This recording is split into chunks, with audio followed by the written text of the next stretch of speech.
Hello there, I got Deschutes non-alcoholic fresh haze IPA. You gotta see it up there, it says non-alcoholic. So they have a hazy IPA called Fresh Haze, and this is the non-alcoholic version. And what's interesting is that it uses, seems like the same hops and malts mostly. On their website, they actually listed one extra hop in this. It uses Bravo, Calista, Amarillo, interesting hop combo, Cashmere, no Mosaic, Citra, Simcoe, or Galaxy, or any of that stuff. And then the extra one in this that wasn't in the alcoholic version was HBC 1019, experimental hop variety. They don't tell you the calorie content on this, which is kind of weird. Usually they do that. That's one good way to know if it's going to be like beer, higher calorie content, close to 100 calories. If it's close to 50 or lower, it's going to be watery and I think a waste of time. So this one is really fresh. That's one reason I grabbed it. January 18th. Today is the 13th of February, so well under a month.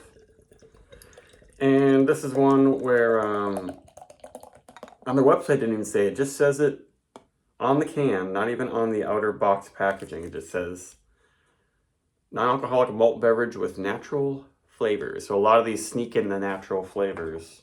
And even some alcoholic beers these days, like Sierra Nevada, has been sneaking in natural flavors to some of their little thing series. And if it works, it works. Sometimes it's too strong. It's like, they put a drop of the flavoring that you get in Sprite or something into one of these. But if it makes the beer good, I'm all for it. And this one is quite hazy. I can see my finger through it, but a lot of mass-produced hazy, quotation marks, IPAs, especially non-alcoholic IPAs, are not very hazy. And the head looks pretty decent. But the natural flavor added, I think, is like some sort of mango flavoring, maybe a little orange peel.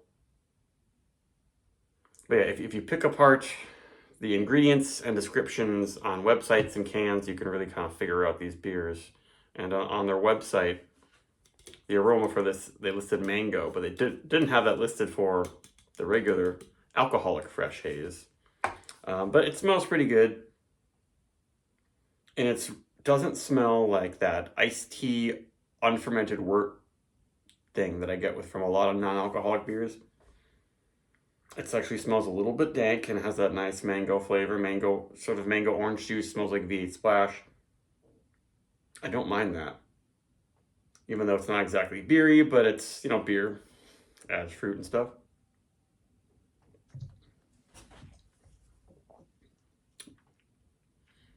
The first sip, it comes across as pretty sweet. It's got some nice body. It's kind of soft. Very, very, very low in bitterness, though. It has a little bit of a hop oil drying thing. A lip smacking sort of finish. Brisk. Maybe a little bit of bitterness will come in, but they definitely make the bitterness lower for these ones. But there is some definitely malt sweetness and body to this, which I like. Maybe they're not saying the calorie content because it's higher. It doesn't seem like it's over 100 calories.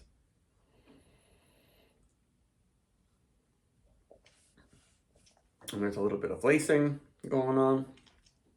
After a few sips, yeah, and there's some bitterness, and there's a little bit of that iced tea wort thing, a little bit, but not nearly as prominent as other non-alcoholic IPAs.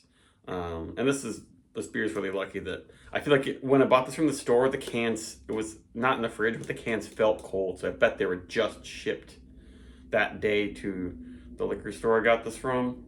And being under a month old, it's almost impossible to find non-alcoholic beers that fresh. So it's great that I've got to taste that. And this totally blows Other Half and Burials, like two great IPA brewers. It blows their ones out of the water. And where is this made? I guess it says Bend, Oregon.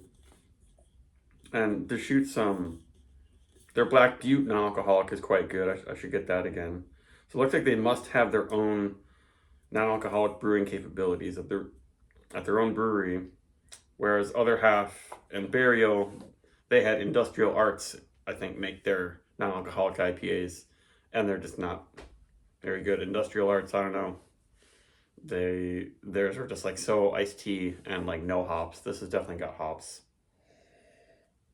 At least hop character. The natural flavorings are helping it, but it needs some help.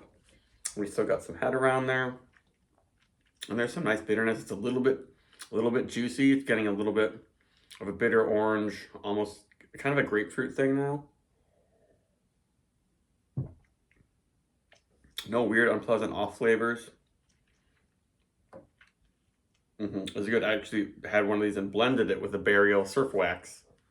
It was great. This is like, I think, a really good blender with alcoholic IPAs because it has this nice fruitiness to it.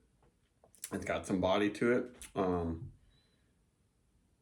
So if you want to, cut the ABV of your IPA in half and make it taste better than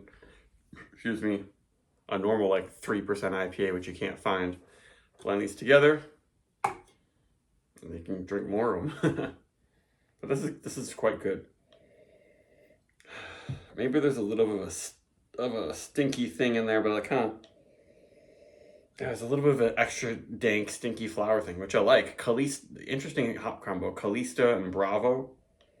I think Calista, that might be German, but it's more of a citrusy German one. And then there's Mandarina Bavaria, which when it came out, that was kind of sexy. It's a Bavarian hop that the name Mandarina because it's like mandarin oranges. And it's all working together here quite well. There's just a hint of a toasty, just a slight hint of a toasty wort thing. Wort is unfermented beer. Wort just very barley, grainy. But I would give this like a 4.2. This might be my favorite. This one and Go's Disarm are maybe my favorite one. Non-alcoholic hazy ones. Athletics are really good too, but they're kind of a little bit coarse. I'm not really replicating normal hazy New England IPA styles. This one's a little closer, but that's it. Let's go 4.15. Bye.